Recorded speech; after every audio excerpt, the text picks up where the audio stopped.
Y hablando de transformar, y hablando de figuras importantes, y por eso tú estás hoy aquí, Efraín, yo también tuve la oportunidad de ver tu entrevista que le hiciste a Ozzy Guillén. Y Ozzy Guillén, según lo que he investigado, no le da entrevistas a mucha gente. Sin embargo, te dio una entrevista, y no solo te dio una entrevista, te dio una entrevista en su casa.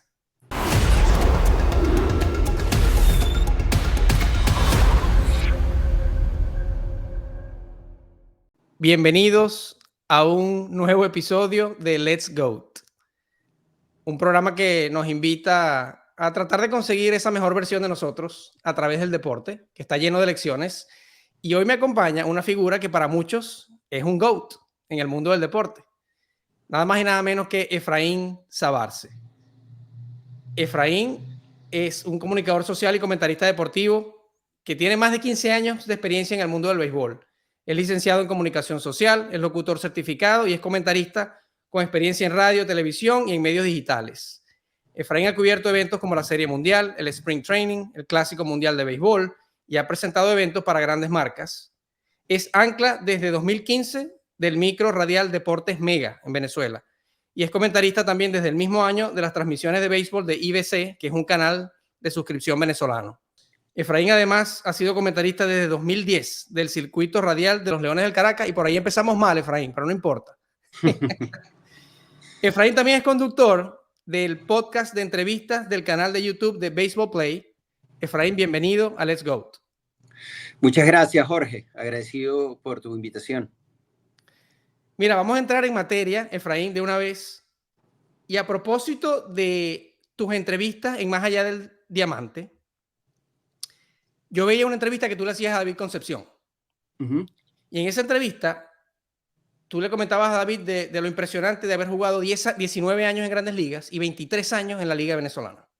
Sí. Y la primera pregunta que yo me hice fue, mira, eso es prácticamente inexistente el día de hoy, ¿cierto? Sí. Para muchos resulta obvio que el negocio siempre debe prevalecer sobre la voluntad del pelotero hoy día. ¿Cuál es tu impresión al respecto? ¿Por qué no vemos esto al día de hoy como sucedía en las épocas de David Concepción? Bueno, porque las diferencias son muy grandes de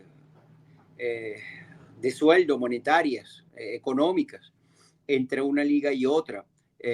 Yo recuerdo Rubén Mijares, uno de los grandes comunicadores del deporte en Venezuela y específicamente del béisbol, alguien a quien pues yo admiré durante muchos años, durante toda su existencia, a partir del momento en el cual yo comencé a tener un mejor criterio con respecto al béisbol y quienes se ganaban la vida como comunicadores.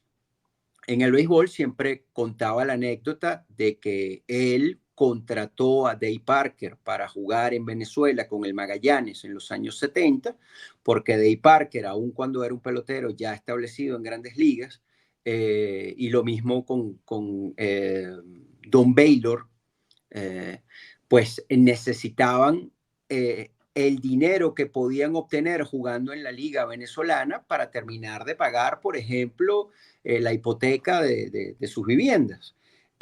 Yo estoy seguro que si tú le preguntas a David Concepción si el sueldo en Venezuela durante la década de los 70 y principios de los años 80 era significativo para él, aun cuando era una estrella ya en grandes ligas, muy probablemente te diga que sí, que era un dinero nada despreciable. Lo mismo con respecto a Antonio Armas.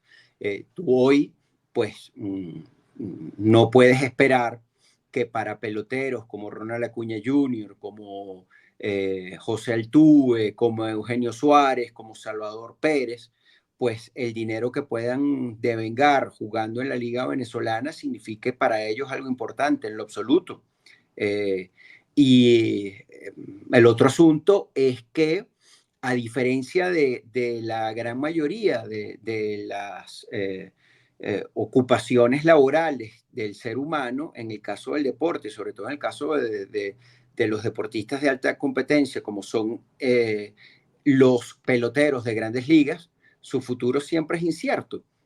Tú no sabes por cuánto tiempo vas a jugar, porque no sabes por cuánto tiempo vas a estar sano, no sabes a partir de qué momento tus condiciones van a comenzar a mermar. Y por eso para ellos pues es tan importante el descanso, el cuidarse o la preparación física durante los meses previos al inicio de la temporada de Grandes Ligas, algo que hace décadas pues no se asumía de la manera en que vemos ahora. Para mí está perfectamente justificado el hecho de que no podamos ver con la frecuencia de hace 30, 40, 50, 60 años atrás a las estrellas venezolanas en Grandes Ligas. Y fíjate que aún así, en los últimos 2, 3 años, en Venezuela hemos visto peloteros muy importantes como Ronald Acuña Jr., como Salvador Pérez, como Eugenio Suárez, por solo mencionar 3 nombres.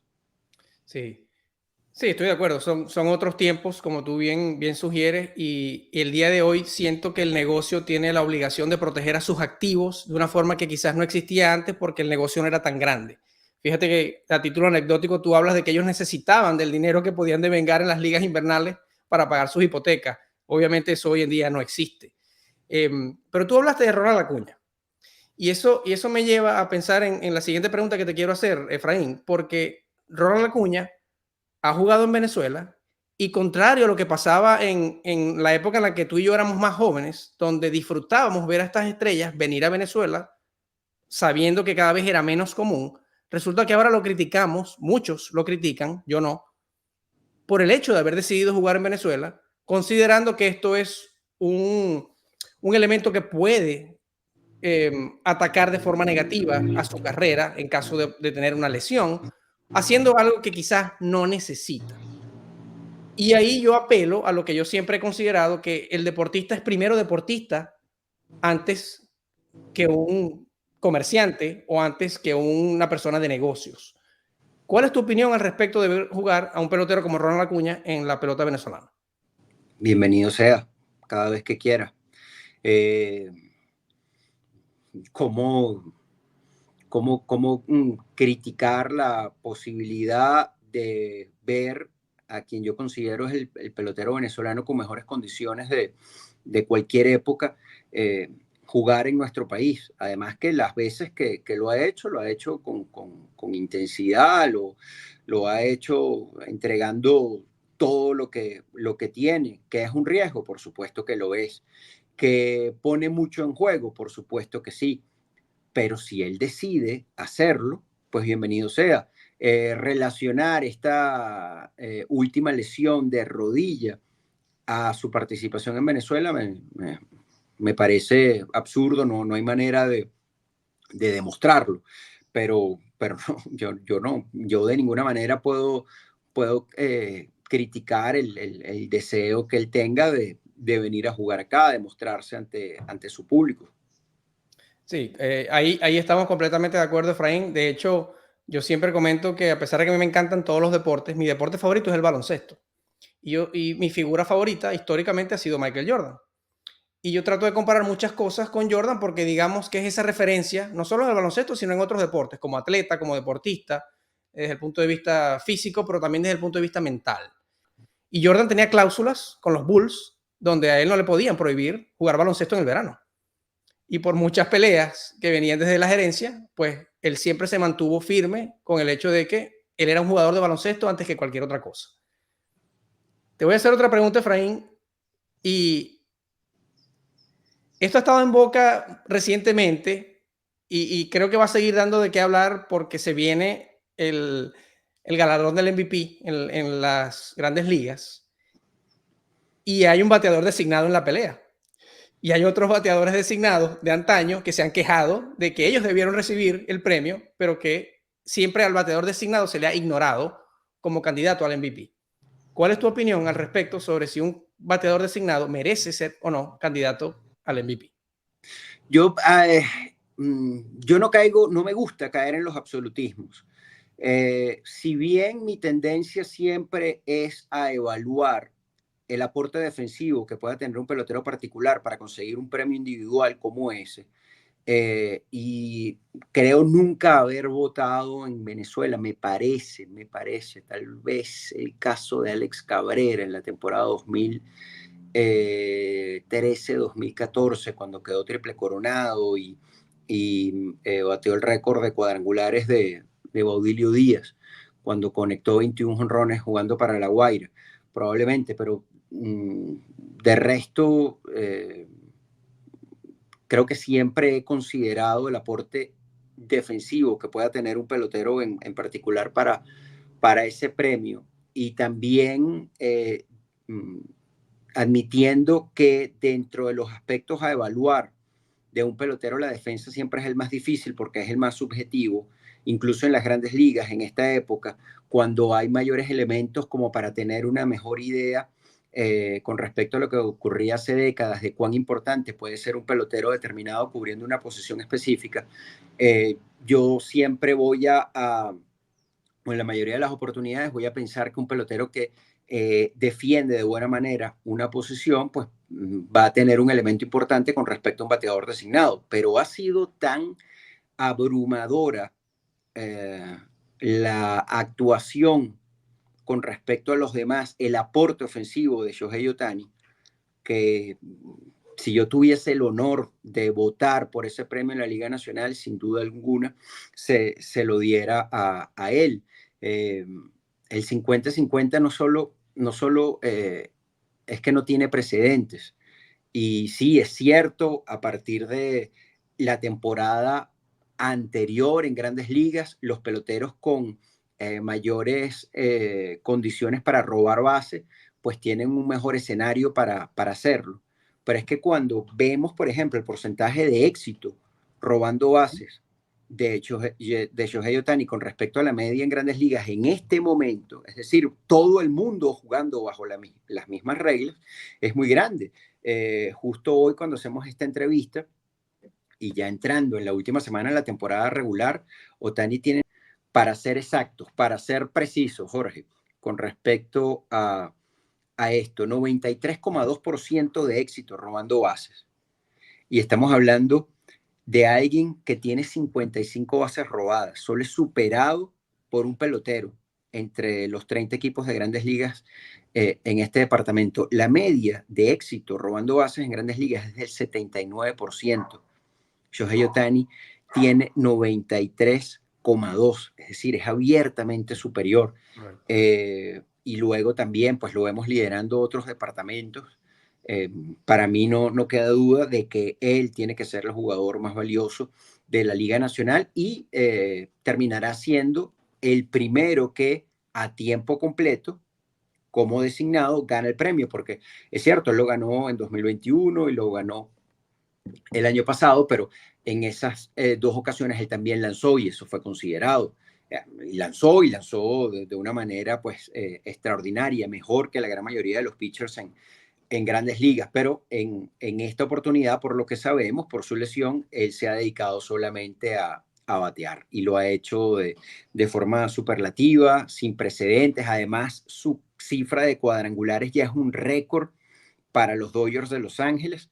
En una campaña nadie había bateado más de 49 jonrones, que fue la marca que dejó Shawn Green hace ya varios años. Nadie había bateado tantos extra bases como para los Dodgers, como lo ha hecho en esta temporada Shohei Ohtani. En fin, son varios elementos.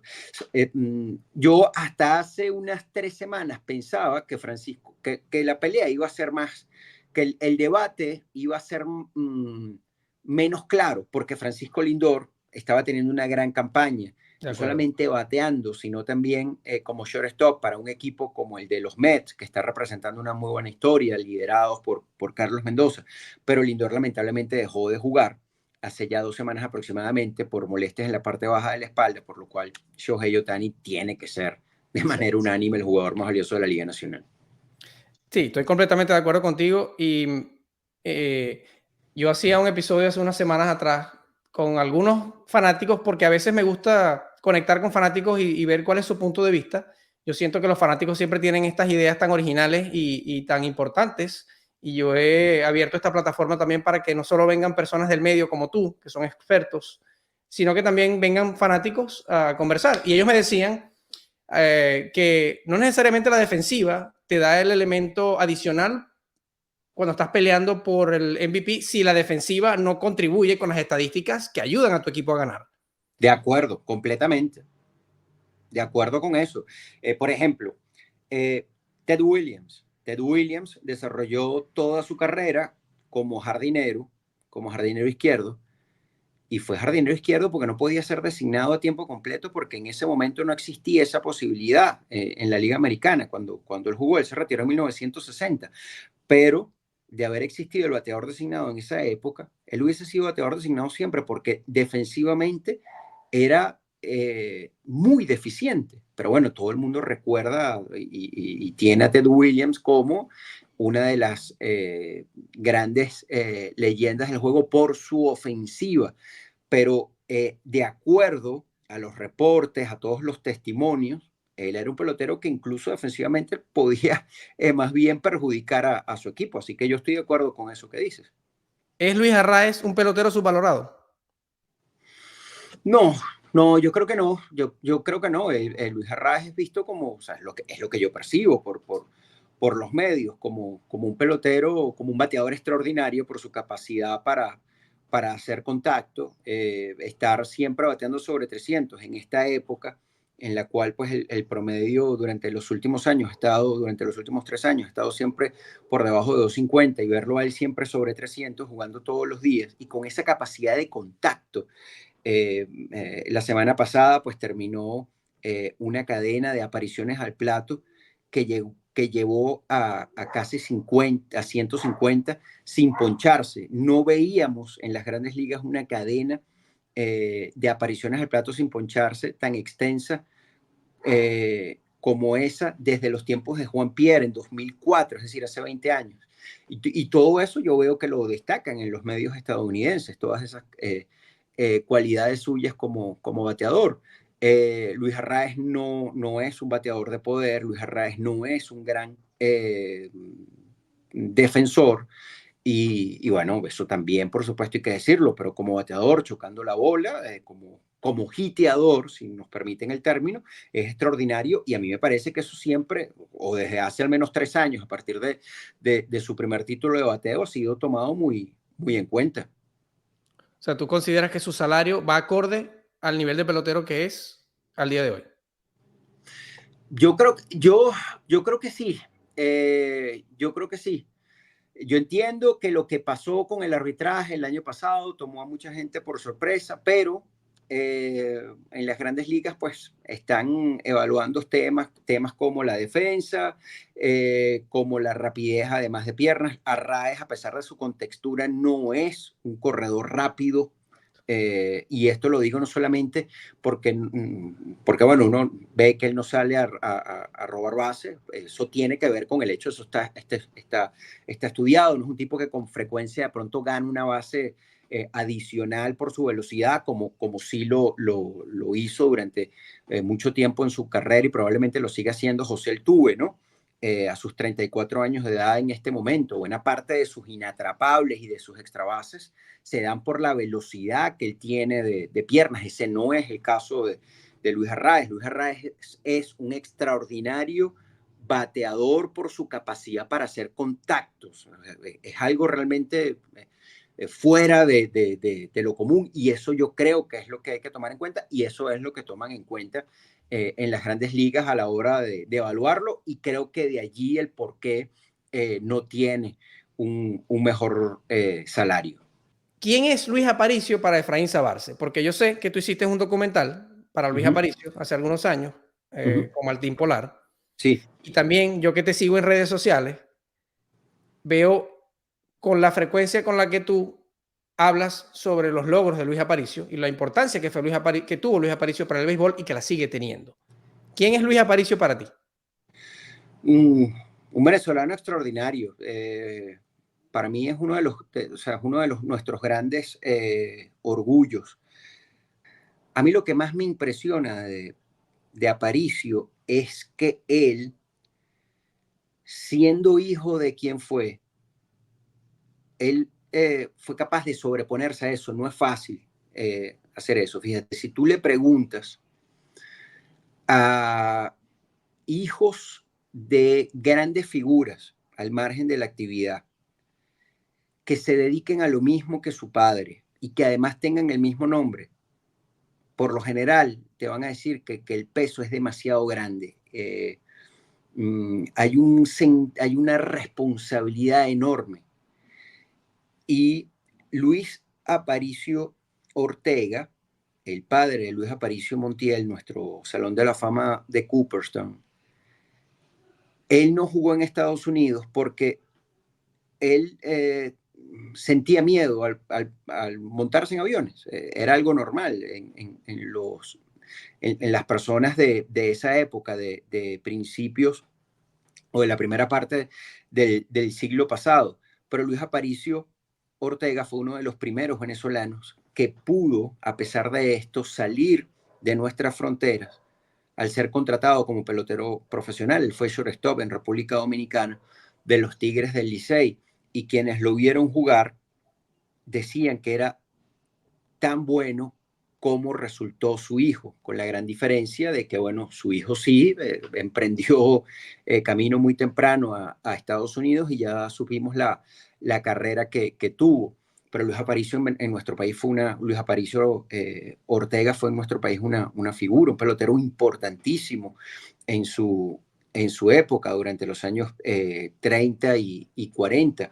Y su hijo fue capaz de sobreponerse a todo el peso que supone la responsabilidad de emprender carrera en la misma labor de su destacado padre, y superarlo. Entonces eso para mí habla de alguien con una determinación muy grande, de una personalidad muy fuerte. Y luego, pues, el haber transformado el juego a través del robo de base y la defensa, pero sobre todo del robo de base en una industria tan difícil, tan compleja como la de las grandes ligas, pues habla de un ser extraordinario. Además, una carrera bellísima. O sea, el hecho de haber jugado durante 18 años siempre como titular en una misma posición, una posición además tan exigente Correcto. como la del campo corto, esos 2.581 encuentros, que durante tantos años fue además la cifra más grande, la mayor cifra de juegos defendidos en esa posición, siendo, repito, titular siempre en cada una de esas 18 temporadas. Él fue el shortstop inaugural de esos tres equipos, los Medias Blancas, los Orioles, los Medias Blancas otra vez, y luego los Medias Rojas, el haber utilizado siempre el mismo número. En fin, para mí, fíjate que yo no lo pude ver jugar porque yo nací casi 3 años después de su retiro. Pero gracias bueno, a la cultura beisbolera que hay en Venezuela, a mi familia, a todo el mundo siempre le gustó el béisbol, a mi padre, a mis tíos. Yo además soy hijo de maracucha, por lo cual toda la familia por parte de mi mamá es zuliana. Entonces yo siempre tuve a Aparicio muy presente, y a medida en que la curiosidad pues me fue llevando a investigar más sobre él, empecé a tener mayor conciencia de la importancia de su carrera en las mayores.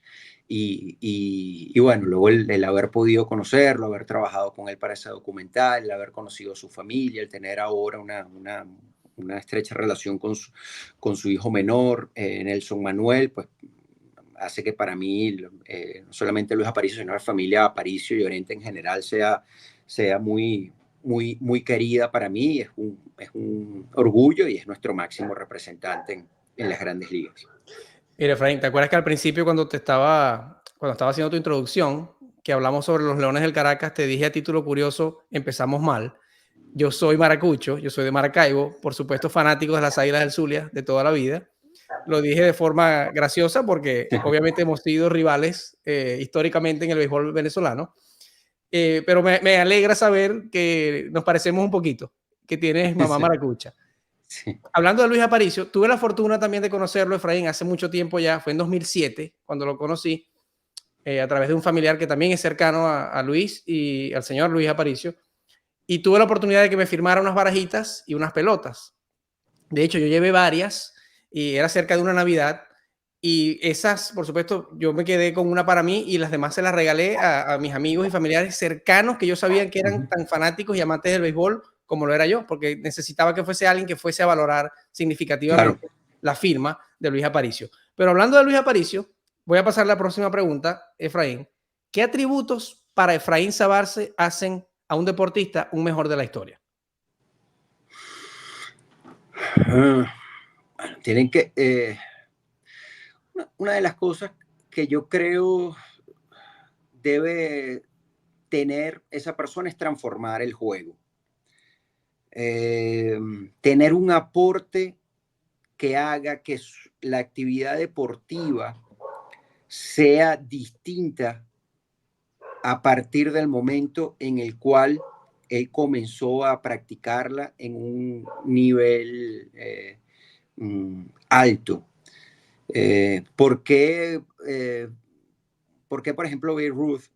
¿Por qué nosotros seguimos hablando de Babe Ruth cuando ya han transcurrido 100 años de su mejor época en las grandes ligas? Porque Babe Ruth hizo cosas que no había hecho nadie. Cuando Babe Ruth, por ejemplo, en 1927 conecta 60 cuadrangulares, ningún otro equipo en las grandes ligas llegó a esa cifra, equipo, y él solo lo hizo.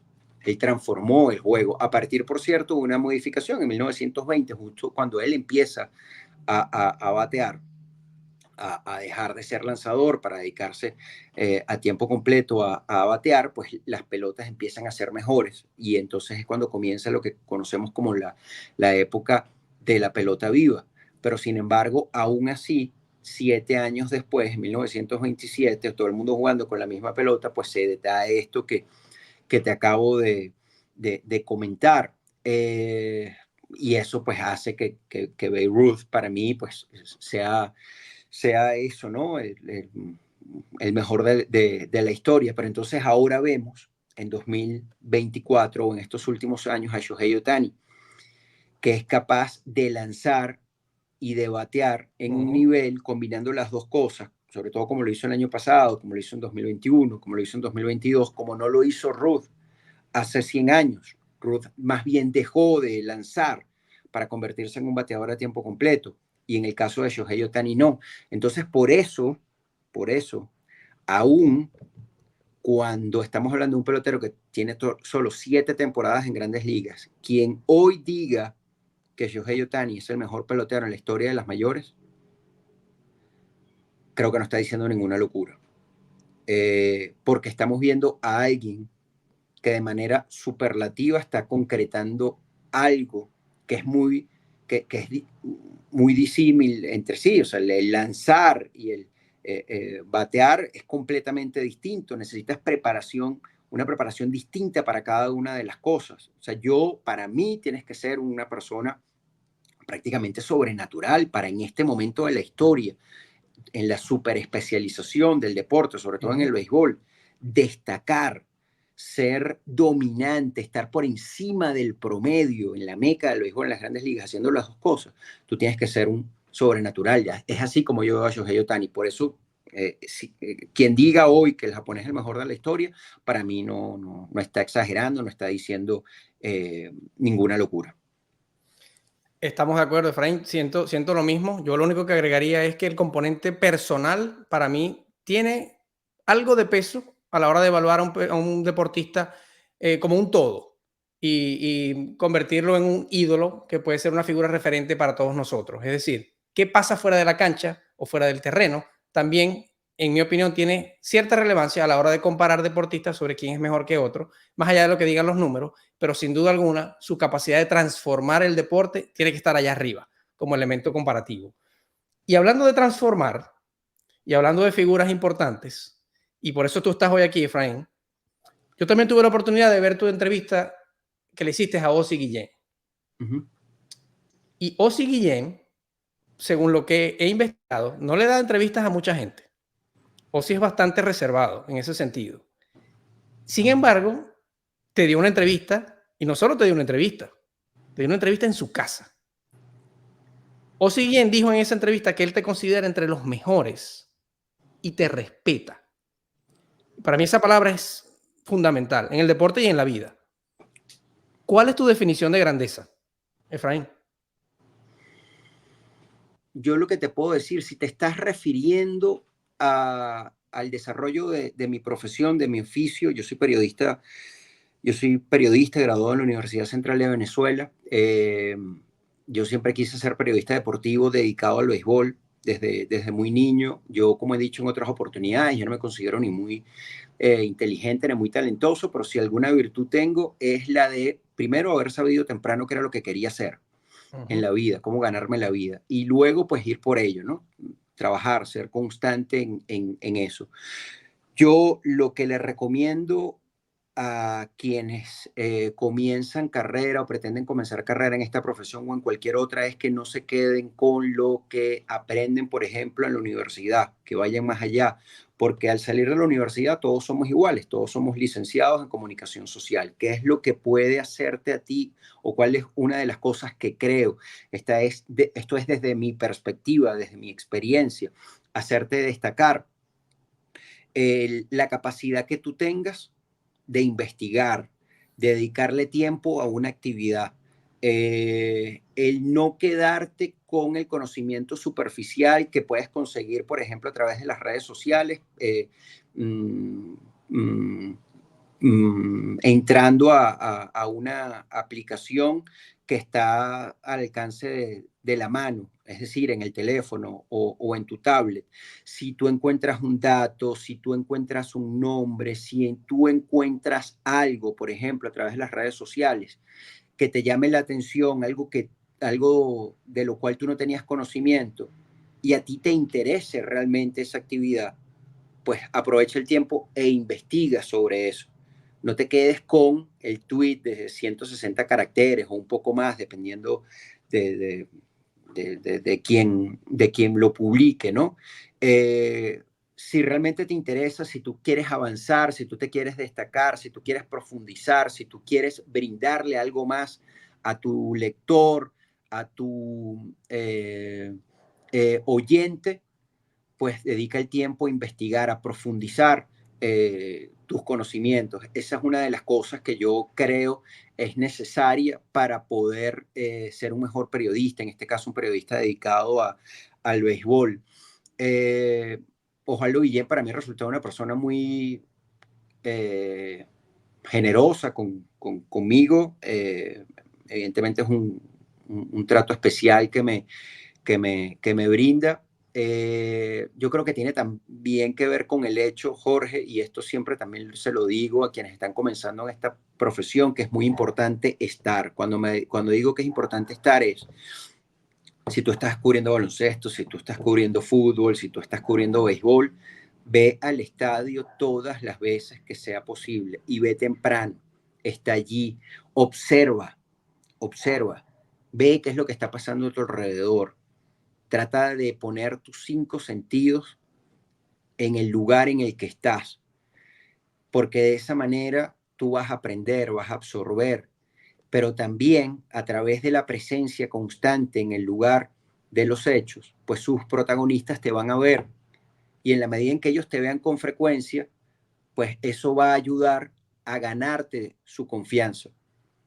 Eh, yo, a través de los viajes al sprint training, a través de los Juegos de Estrellas, de esa Serie Mundial de 2005 que pude cubrir, la que le ganaron los Medias Blancas de Guillén a los Astros de Houston, pues estuve ahí y Osvaldo, bueno, es un tipo inteligente, es bastante despierto, bastante pilas, él sabe quién es quién, en fin, pues entonces yo creo que es eso y bueno, tratar de trabajar de la manera, trabajar de manera seria, respetuosa, lo cual no quiere decir que te cohibas de hacer críticas cuando, u observaciones o preguntas incómodas cuando creas que son necesarias, pero siempre con respeto. Una cosa no está desligada de la otra. Nuestra labor también es esa. Yo creo que esto ha contribuido a que de pronto para personajes con las características de Osvaldo, pues el trabajo para mí sea menos complejo. Mira, tu respuesta me parece fascinante, Efraín. Yo siempre trato en este espacio de conectar el deporte con el crecimiento personal, porque siempre he pensado que el deporte es una escuela de la que podemos aprender y que nos ofrece muchas pistas sobre las aptitudes y actitudes que no son exclusivas para estos deportistas de alto rendimiento, que también están disponibles para que nosotros nos convirtamos en nuestra mejor versión. Y tú decías algo al principio que me pareció fabuloso cuando hablabas de tener claro qué es lo que quieres.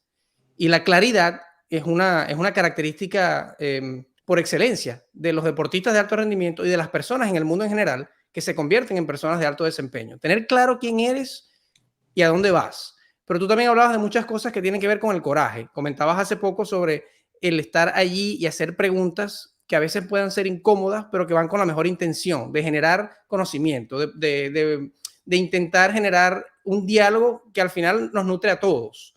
Es otra forma de manifestar esa intención de ser mejores. Para cerrar, Efraín, te quería agradecer, por supuesto, por el tiempo que me has dedicado hoy y por el tiempo que le has dedicado a mi audiencia, especialmente a quienes son amantes del béisbol. Nos ofreciste muchísima información de interés. Yo sabía que iba a ser así, pero al final pudimos conectarlo con la parte personal, la parte de por qué Efraín Sabarce es quien es y es la figura que es en el mundo del béisbol. ¿Cómo te consigue la gente, Efraín? ¿Cuáles son tus redes? Si las puedes compartir. Sí, @Efraín Sabarce, X, antiguo Twitter, Instagram, en Thread también. Sabarce es con Z, B pequeña, C al final. Así es mi apellido. Y por supuesto, de nuevo, Efraín tiene un podcast que sale en YouTube donde entrevista figuras del béisbol y son entrevistas fenomenales porque son entrevistas que viajan en el tiempo, ¿no?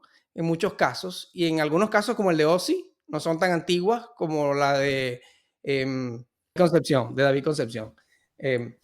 Bueno, gracias a quienes nos acompañaron.